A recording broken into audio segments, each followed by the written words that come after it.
Dr. Brown, Dr. Haywood Brown, who's about to speak to us, is going to bring some hope, I think, some promise, and some inspiration to us. He is the immediate past president of the American College of OBGYN and has just left Duke University as the chair of OBGYN and gone to a most interesting position at the University of South Florida, where he's vice president for diversity, inclusion, biology, and equal opportunity. His talk is called Bridge the Chasm, the case for changing the paradigm for postpartum care and beyond. That's kind of a fancy title for what I know he's going to do, which is to describe some pioneering work he has led with obstetricians and gynecologists around the country, and others, in fact, making connections to primary care. So thank you for being here and for offering us your perspective, Dr. Brown. Thank you very much.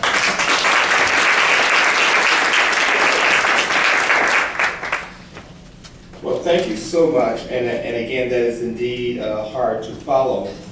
I'm going to use some things, and the first thing I want to say is, when I come to a meeting, and I can look out in the audience and see people that I know, or more specifically, people that I've trained, it even gives me greater energy. So Dr. Andy Duty, who's now an assistant professor at the University of Chicago in maternal fetal medicine, is here.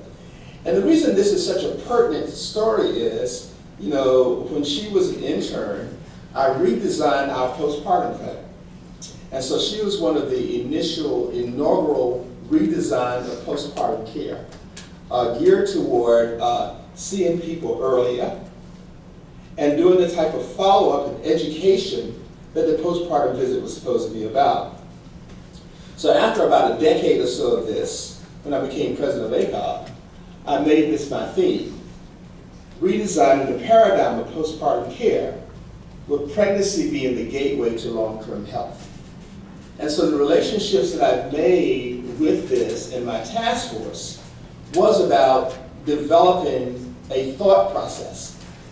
Now, I hear the stories that were told here, and Annie also knows one of my other themes used to be in clinic, that 99.9% of prenatal care is caring. Caring.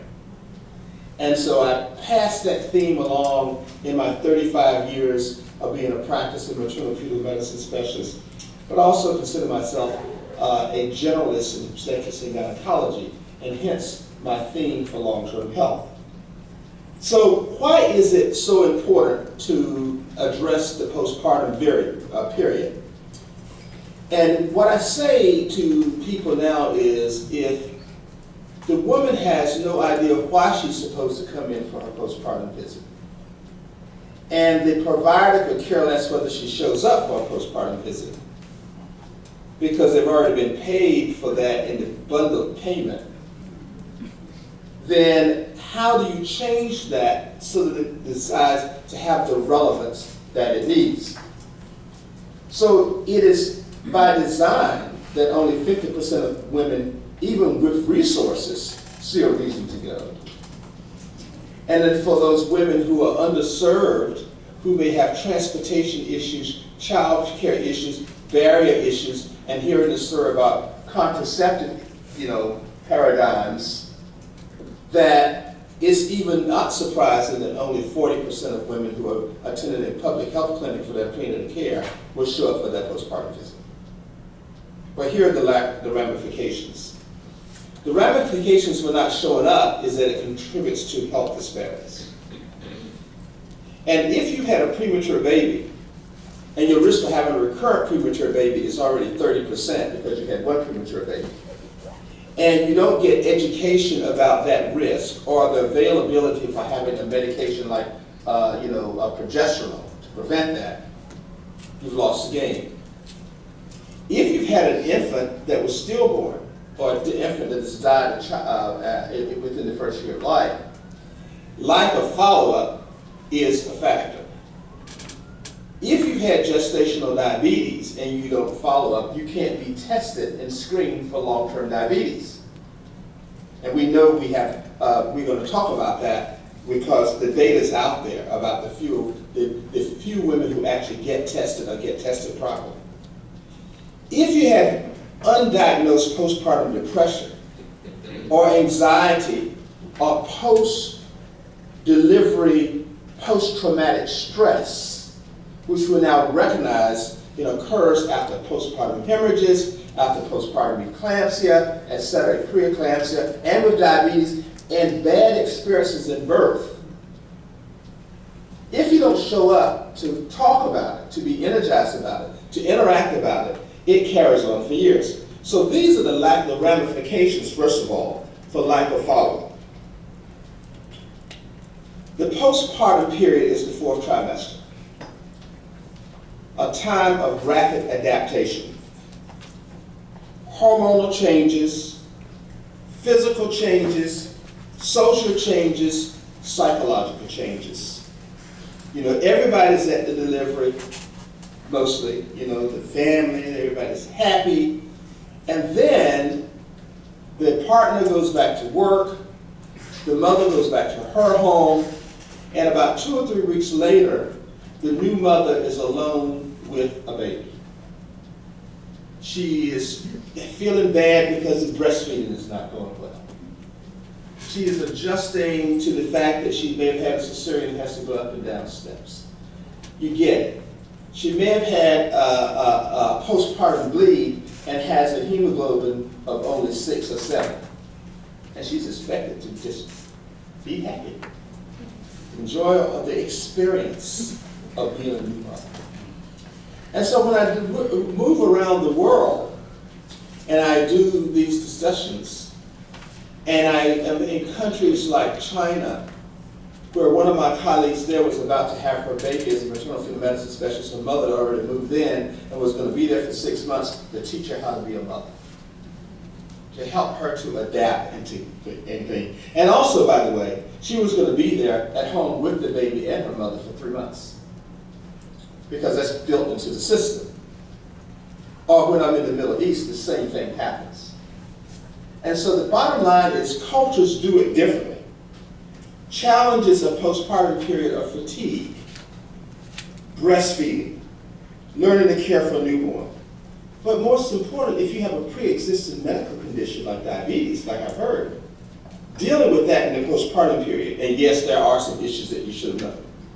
We can talk about that after. Before you can have your first late preconception visit with me for free. Hospital discharge planning and care. We go in and we round on the patient at 6 o'clock in the morning. We wake her up. We'll send the medical student and the intern, in my case, in to do her postpartum discharge planning. We have our piece of paper and say, okay, come back and see me in 6 weeks. You make the appointment. One of my people don't show up. No one goes down and sits down and talks to the patient about the issues. And so what we decided to do was to hire a advanced women's nurse practitioner in my setting to round on everybody. She makes the appointment, she interacts with them, she does all those type of things, and she talks to them about what to expect when you get home. Hence the reason to design postpartum care. I'm going to start by changing some paradigms because the disparity in breastfeeding is significant. And we just went through this whole World Health Organization and how the United States kind of just did what it did, and I'm not even going to get there politically and so forth and so on because it would be too painful. But we know there's already disparity in breastfeeding for African American women. And so my goal with my postpartum task force is to figure out how to increase that. And so since my other factor for early postpartum follow-up is breastfeeding continuation, how can we improve that? We can improve it with pilot programs with my second theme, and that's telehealth and FaceTime. And there are already a bunch of apps out there. But imagine if your nurse or the person in my office would FaceTime my patient maybe a week after she's delivered and say, well, how are you doing? The psychiatrists have done this so well with the adolescent depression. They FaceTime their patients because they can see what they look like and see how they're feeling. And there's a program for postpartum depression in Minneapolis that I've been working with, and in Milwaukee. It's called the Periscope program, where they're doing almost all of that postpartum depression follow-up through the Periscope program. These are grant-funded programs, but they should be continuation programs. So that's one of the changing paradigms that we need to see. We talked about pregnancy spacing and how important it is to improve the long-term health.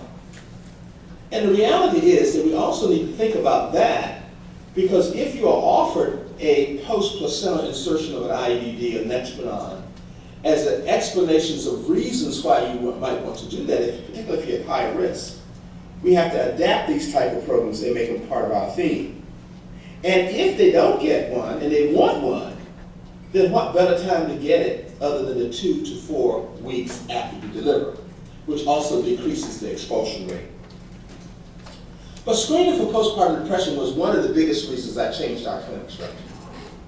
If I waited until 6 weeks to screen women for postpartum depression, knowing that they were going to be depressed, I've already missed the boat. I've missed opportunities. And so then we changed that so that every woman is screened within that 2-week period or the 4-week period, and then they have the appropriate follow-up. I was fortunate because I had a social worker in my clinic. I had someone who could see them right there. That's not necessarily the paradigm. So when we're pushing this nationally, they said, well, what am I going to do about it?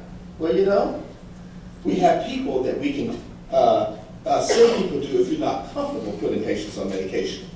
So the system recommendation for postpartum depression is to ensure that all women, first of all, are screened, then optimize detection, referral, and treatment, and educate providers on risk factors and screening tools, and have a preconception discussion of it. So now I'm going to turn the page just a little bit to talk about what I'm on to now.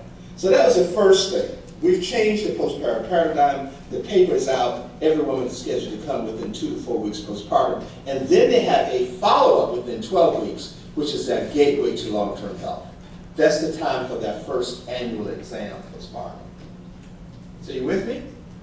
2 visits within 12 weeks after having a baby. Why? Because every woman, as far as I'm concerned, needs to be with her baby for about 12 weeks. But you know, again, how do we get that through the system? I don't know. The one in the gateway health. For women with gestational diabetes, for women with preeclampsia, there is already a higher risk for cardiovascular disease. For women with PCO who become pregnant, ovulation, there's a higher risk. For women who gain more weight than they should, they're a higher risk. So you're with me. Cardiovascular disease, more women die of heart disease than after a certain age than men. And so many of the pregnancy risk factors are there. Parity increases the risk beyond 3 because of the J-shaped curve that happens. And that's why intra-pregnancy interval is so important, because it decreases the risk of long-term health. So when you go into it, we know that. Women with preeclampsia have a 4-fold higher risk of developing hypertension and developing a 2-fold elevated risk for heart disease, stroke, and venous thromboembolism. So the first thing we have to do is educate women who've had it to prevent it the next time around through whatever that we need to do and so forth and so on. Women with type 2 diabetes have a 7-fold risk of developing long-term health-related risks. Women with gestational diabetes have a 7-fold risk for developing diabetes. And it's very sad to know that even in my own clinic, as you'll learn here, so few women come back for their postpartum glucose screening. And we have to improve that. If the data shows in some studies that women diagnosed with gestational diabetes, less than 25% of them within a year have actually had that screening for diabetes risk, we have to change that. And we have to do that by working with our internal medicine colleagues, our family medicine colleagues, our women's nurse practitioners, and so forth and so on. Between 50 and 65% of women who gain in excess of the recommended weight have excessive weight beyond that. So the postpartum period is a very important opportunity for us to talk about achieving a healthier weight and the relationships it has with hyperlipidemia, diabetes, hypertension, cardiovascular disease, and the health disparities associated with those things. Breastfeeding counteracts some of those things automatically. Hence the reason that we have to increase breastfeeding and the breastfeeding exclusivity in minority communities, in African Americans and Hispanics, and in Native Americans. 8% of preterm deliveries, especially babies of low birth weight, there's a twofold greater risk for cardiovascular disease. The uterus is a smooth muscle. The heart's a smooth muscle. Think about it. If there are inflammatory factors that increase the risk for preterm birth, those same inflammatory factors are associated with cardiovascular disease. You get the message? So counseling about that becomes an issue. So the conclusions that I have for you, we have to redesign the postpartum period as the first follow-up women's visit. We look at a 6-month visit for all women with complications, whether that be through video, through telephone, through health promotions. When I had my shoulder operated on, they called me so much I got tired of hearing from them. You know, it's like, leave me alone. I'm doing fine. Think about it. So we heard stories of post-delivery, post-traumatic stress. Who was there to call? Who was there that you felt comfortable with talking to? Who was there to listen to you and your story? And so we have to talk about Institute of Medicine, ACOG guidelines, weight gain, weight loss, recreate the guidelines for our colleagues in medicine and cardiology and family medicine, and so forth. And include pregnancy risk factors on the past medical history. So think about it. If your internist asks you, how many pregnancies have you had, and did you have any pregnancy complications? Simple. Oh my gosh, you had preeclampsia. Let's talk about that. Let's talk about that. You had gestational diabetes. Let's talk about that. The visit, the timing of the visit is important. So our new paradigm is that visit occurs at 2 to 4 weeks. An infant feeding plan, a reproductive life plan, pregnancy complications need to take on a major emphasis, mental health issues, post-traumatic delivery issues, postpartum problems, chronic health conditions. All of those are the reasons to change the paradigm. And the natural candidates for early follow-up are women with hypertension, women with postpartum depression or history of depression, women who had cesarean deliveries, women who are having lactation challenges, women who had perineal wound injuries and chronic conditions, whether it be seizures, hypertension, rheumatoid disorders, etc., etc. Health policy. We've got to have coverage beyond 6 weeks. And I'm reviewing all of these work Medicaid requirements. And you know, many of my patients on Medicaid already work. They're pregnant and they're working, they just can't. And so when you're going to make the rules more restrictive for them to start looking for a job within 4 weeks after having a baby, what's up? It's punitive. It's punitive. And we have to remind people that Medicaid is a health insurance program. It's not a welfare program. And that's the thing. We have to be seamless handovers of care. We have to disseminate to providers, to the public, and to the payers. We have to monitor and incentivize compliances. We have to fund research to improve long-term health in women. And we have to work with our colleagues, and hence the reason that I wrote a paper with the president of the American Heart Association on promoting risk identification and reduction of cardiovascular disease in women through collaborations with OBGYNs, internists, family physicians, and cardiologists. And with that, we got to remember, what we can do is to educate. We have to do the regular screenings. We have to be comfortable with medications, whether it be antidepressants, antihypertensive, lipid-lowering drugs, folic acid, etc.